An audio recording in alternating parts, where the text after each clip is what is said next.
Finanzas desde cero, un podcast en español de Franklin Templeton, México. Bienvenidos a Finanzas desde cero, un espacio de Franklin Templeton, México, en donde hablamos de finanzas de una manera muy sencilla y muy clara. Yo soy Alejandro Vargas, instructor de educación financiera de Franklin Templeton Academy, y conmigo está Luis González, codirector de inversiones para Franklin Templeton, México. Bienvenido, Luis. El día de hoy nos vamos a centrar en lo que es el capitale. Sí. El de Marx. No. ¿Ese no? No. Comencemos definiendo qué es capital, ¿no?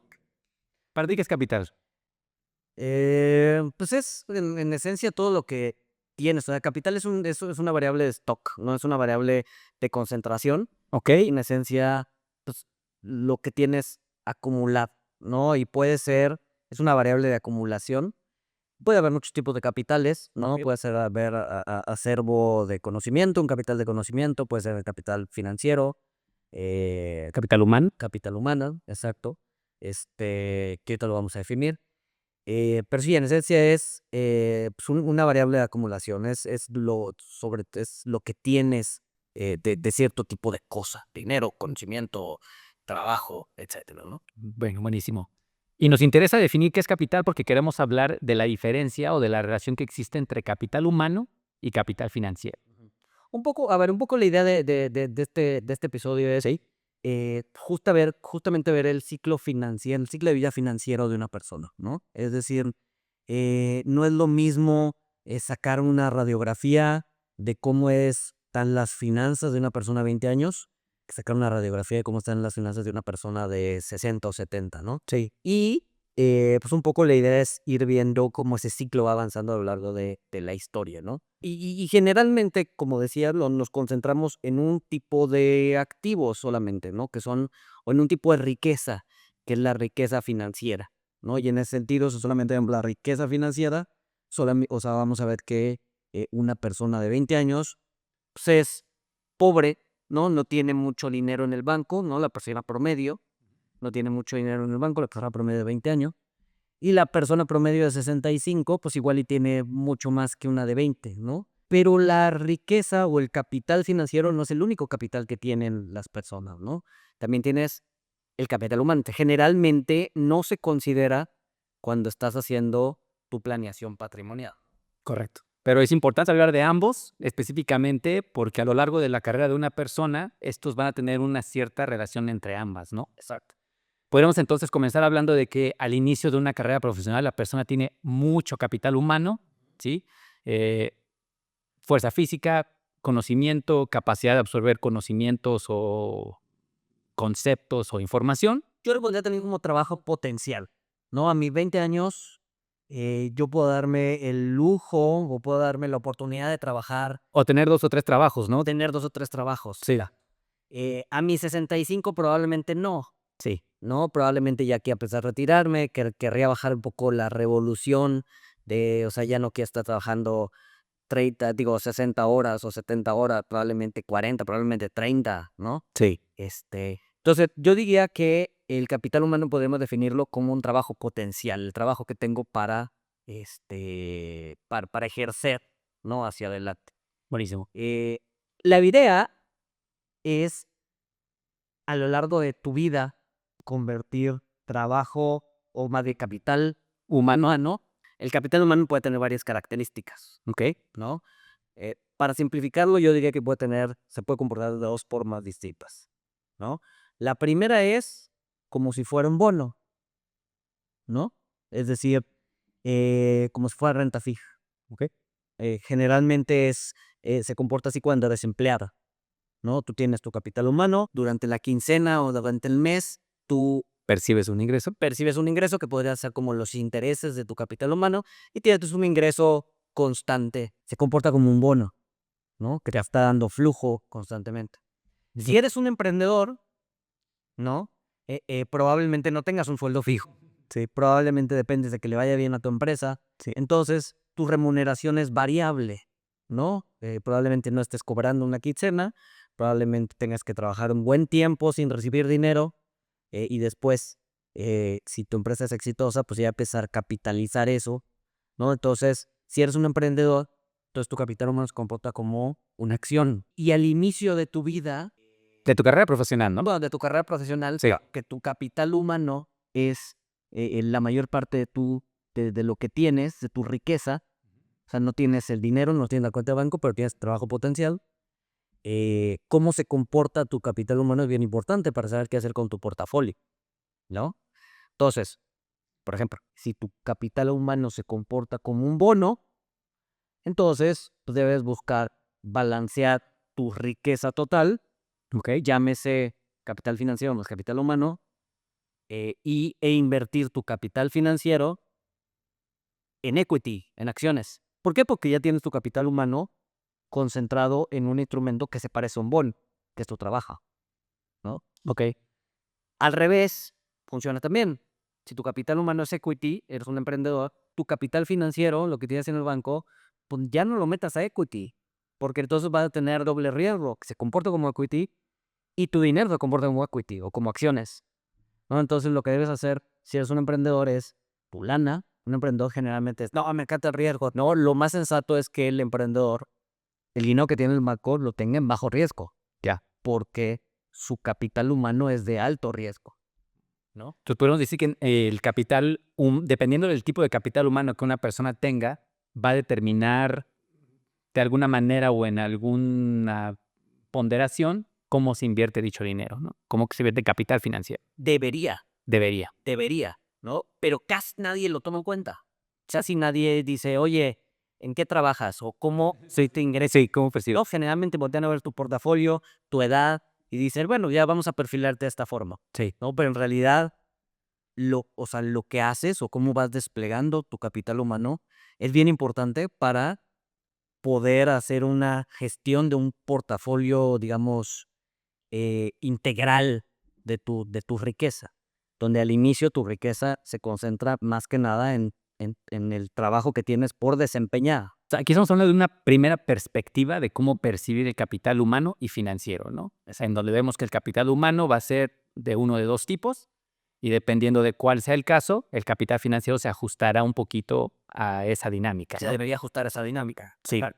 Y va a cambiarlo, ¿no? Correcto, a lo largo del tiempo, porque tengo entendido, inicias con mucho capital humano, de hecho vamos a tener un gráfico aquí también desplegado en pantalla, inicias con mucho capital humano, conforme la persona avanza en su carrera profesional, ese capital humano va en decremento y idealmente se esperaría que su capital financiero vaya en aumento, ¿no? Exacto. O sea, la idea final es convertir ese capital humano en lana, ¿no? Para poder que cuando ya no tengas capital humano, que es en la vejez, ¿no? ¿Por qué? Porque ya no quieres trabajar, porque ya nadie te contrata, por lo que sea, O no tienes energía o ya no quieres. poder seguir viviendo de tu riqueza total, que ahora se va a componer de la mayoría de capital financiero. Oh, entonces hablas de riqueza total como una ecuación que consta de dos variables, capital humano y capital financiero. Eso es, y es bien importante, o sea, la idea es meter justamente el capital humano en la ecuación para poder hacer un portafolio bien balanceado. Integral, como le llamas. Integral, o sea, Correcto. Ahora hay una segunda perspectiva que nos habla de cómo percibir el capital financiero y ese es el ciclo de vida financiero, ¿correcto? Que normalmente consta de 3 etapas. Una primera etapa de los 25 más o menos, o desde el punto que te gradúas hasta por ahí de los 45, 50 años, que se llama la fase de acumulación, donde tenemos un perfil a muy largo plazo, es decir, tenemos muchos años, y podemos incurrir un poquito más de riesgo. ¿Sí? Nuestras inversiones pueden estar un poquito más sesgadas hacia la parte accionaria. exacto. Ahorita que hicimos la diferencia entre un emprendedor y un empleado, o sea, el resto de los ejemplos que vamos a estar dando en el capítulo van a ser lo que la mayoría de las personas en México y en el mundo es, ¿no? Que son empleados. Sí, ok. Entonces, en ese sentido, el ciclo de vida financiero de acumulación, pues sí debería estar más sesgado al equity o a las acciones. Correcto. ¿Por qué? Porque nuestro capital humano se comporta como un bono, ¿no? Recibimos un sueldo mensual, ¿no?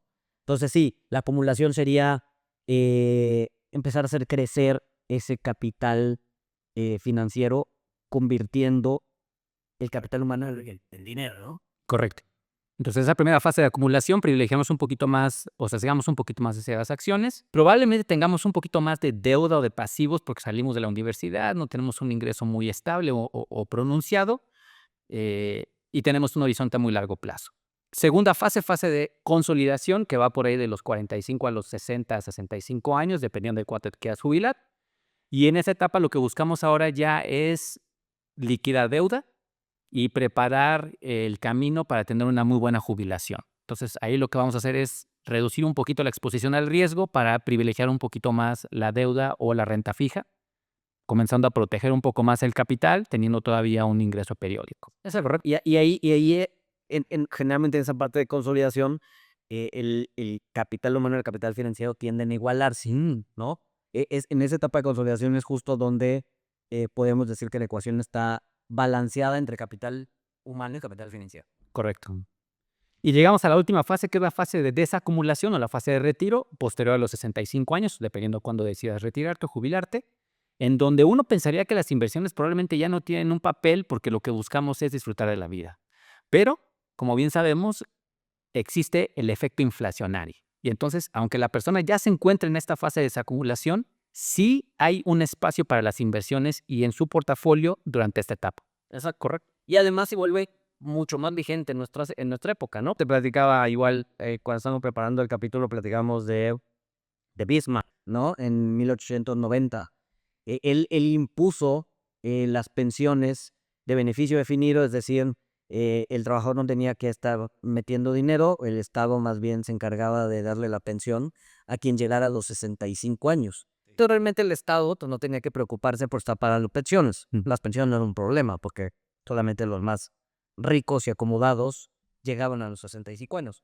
Ahorita la esperanza de vida en México son 70 y tantos años, 74, 75 años. Tengo por ahí una estadística que habla que si llegas a la edad de retiro al día de hoy, puedes esperar vivir, si eres mujer, otros 18 años más, si eres hombre, otros 16. Pero si llegas a la edad de jubilación por ahí del 2060, la esperanza de vida para las mujeres son de 22 años más después de los 65 y para los hombres 20 años más. Y ahí tienes un problema. Sí. No tienes un problema y el problema es que tu lana se acabe antes de que te mueras. Que te sobren años y te falten pesos. Exacto. Por ahí decimos. Exacto. Y entonces se vuelve como mucho más patente la idea de preocuparse por eso, porque además, pues, en México, y no solo en México, en todos lados, Sí, se están reformando los sistemas, ¿no? los sistemas de pensiones ya no son de beneficio definido. O sea, ya no, el Estado ya no se encarga de ti. Sí. Tú te tienes que hacer cargo a través de tu vida, ¿no? Entonces, tenemos las Afores, por ejemplo, que justamente hace poco cambiaron, bueno, hace poco, ya tienen varios años que cambiaron su modelo para justamente ajustarse a estos ciclos de vida que comentábamos, ¿no? Era mucho más riesgo al inicio y después vas bajando el riesgo conforme te vas acercando a la vejez o al retiro. Sí. Pero pues no necesariamente la Afore te va a alcanzar cuando llegues a los 65. Y si no te va a alcanzar cuando llegues a los 65, pues cuando llegues a los 75, pues tampoco. Tienes que tener un guardadito aparte, tienes que tener un ahorro. Que lo complemente, ¿no? Lo que nosotros mencionamos en nuestro curso de pensiones es que uno ya tiene su Afore o su cuenta individual a través del sistema de pensiones, pero la tasa de reemplazo o ese porcentaje que la persona va a recibir como una pensión normalmente se encuentra entre el 60% y el 65% para México. Entonces, si una persona percibe 10,000 pesos de ingreso, como pensión estaría recibiendo 6,000 o 6,500. Y si consideras el aumento en la esperanza de vida, el efecto inflacionario y los costos ocultos del envejecimiento, ¿no? Que la persona, conforme va avanzando en la edad, también va incurriendo un poquito más de gasto en el cuidado de la salud, visitas al doctor, al dentista, etcétera, etcétera. Entonces, se requiere una fuente adicional de ingreso, además de ese sistema de pensiones que ya tenemos, para poder complementar el ingreso en la jubilación. Exacto. Entonces, tienes de dos, ¿no? O sea, cuando estaba Bismarck, pues no tenías problema. Sí. No, porque si llegas a los 65, pues el Estado te iba a mantener, pero además la probabilidad de que llegaras era porque tenías lana, Sí. eras rico. Y te mantenía 2 o 3 años más, ¿no? Exacto, o sea, no vivías hasta el 100, Sí. ¿no? Ahorita tienes de dos, o te incrementas la edad de retiro de los 65 a los 70, que obviamente nadie quiere eso, ¿no? O te pones las pilas, ¿no? Y buscas desde hoy, cuando digo desde hoy puede ser desde hoy, yo voy comenzando a trabajar a mis 20 años, o desde hoy a mis 40, o desde hoy a mis 50, ¿no? O sea, es como el ejercicio. No importa que no lo hayas hecho desde pequeño, ¿no? Si empiezas a los 55 años, te vas a sentir mejor, independientemente de que nunca hayas hecho ejercicio. No hay mal momento para empezar a ahorrar. No, de hecho, nosotros decimos que el mejor momento para ahorrar es hace 5 años o 10 años. El segundo momento es hoy. Entonces, pues sí, o sea, la idea justo es eso, ¿no? O te retiras más tarde, o te aplicas hoy y empiezas a invertir para justamente tener para el retiro, ¿no? Veíamos gráficas en donde en un portafolio de inversión, me comentabas, pues más o menos, o sea, ya cuando llega el momento de ejecutar el fondo, ¿no? 50% es ahorro, pero 50% es inversión. Es decir, tu ahorro se duplica, ¿no? A lo largo de tu vida. Y ahí es donde es bien importante el componente de inversión, ¿no? El ahorro sí es importante para tu, o sea, no te vas a volver rico invirtiendo, pero sí vas a duplicar tu dinero. Y que ahí, de hecho, entra también la variable del tiempo, ¿no? Porque entre más temprano comiences a invertir, ese porcentaje de 50-50 pudiera sesgarse un poquito más hacia el rendimiento, si es que comienzas muchísimo antes. Si comienzas más tarde, probablemente tengas que aportar más y la parte de rendimiento sea un poquito menor. Exacto. Sí, no, a ver, estamos hablando como del modelo arquetípico, ¿no? Sí. Pero sí va a depender de cuándo entras y de qué momento del mercado entras y cómo gestionas tus inversiones, etcétera, etcétera, ¿no? Correcto. Hablabas y un poco para ir cerrando, no sé, creo que hay una regla de dedo bien interesante y otra vez hablando desde el punto de vista de empleado, tu capital humano se comporta como bono, entonces tienes que tener acciones. Hay una regla de dedo que utilizan en Estados Unidos, que es muy común, que es decir, ¿cuántas acciones tiene que tener mi portafolio? Sí. Y generalmente es 100 menos tu edad, Correcto. ¿no? Entonces, si tienes 20 años, entonces tu portafolio debería tener 100 menos 20, 80% ya. Sí. si tienes 60 años o 70 años, pues tu portafolio ya debe tener 100 menos 70, 30% de acciones. Los americanos son un poquito más arriesgados que el mexicano, ¿no? El mexicano necesita tener tanto nivel de acciones en su portafolio. ¿Por qué? Porque aquí en México tenemos tasas históricamente más altas que en Estados Unidos y entonces con menos riesgo puedes obtener más rendimiento que allá, ¿no? Allá sí necesitas tener más exposición a la renta variable que aquí. Entonces, pues aquí podemos aprovechar la coyuntura histórica, ¿no? De tasas más altas, de mercado emergente, para poder tener un rendimiento decente sin necesidad de exponerse tanto a la renta variable. Correcto. Y pues eso nos lleva a cerrar este podcast, pero para introducir el último tema del que vamos a estar hablando en el siguiente. Sí, está muy padre, ya creamos nuestro portafolio, lo estamos manejando a lo largo del tiempo, pero hay una variable importantísima que va a entrar en juego a lo largo de ese trayecto, ¿no? Que es la parte psicológica. ¿Cómo percibo esos altibajos del mercado o los efectos que tienen esto sobre mi portafolio? Y eso es entonces en lo que vamos a centrarnos en el próximo podcast. Gracias. Finanzas desde cero, un podcast en español de Franklin Templeton, México.